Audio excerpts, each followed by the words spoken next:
Ассаламу алейкум достар, мен каналыма қош келдіңіздер.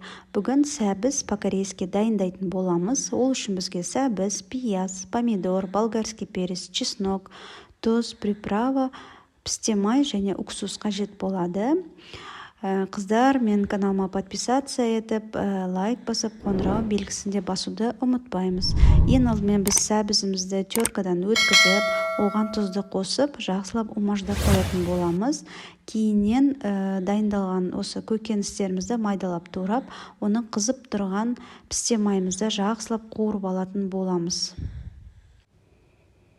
Енді теркадан өткен сәбізіміздің үстіне приправаны қосатын боламыз. Приправа для моркови деген, және де оның үстіне майда қуырған көкөністерімізді саламыз. Осы ыстықтай салатын болсаңыздар, приправаның дәмі ерекше болып шығады. Және де қыздар, салатымыздың үстіне уксусты да қосуды ұмытпаймыз. Бір кішкентай қасықпен осындай уксусымызды қосамыз. Сол кезде салатымыз дәмі өте әдемі және көкөністеріміз қытырлақ, күдірлеп әдемі болып шығады. Және де осы салатымызға зелень қоссаңыздар, түрі де, дәмі де ерекше болады. Сіздер кинза, петрушка, кез келген зеленді қоса берсеңіздер болады. Менде морозильникте осындай қатырылған зелень бар екен, соны қостым. Аз болсын қыздар.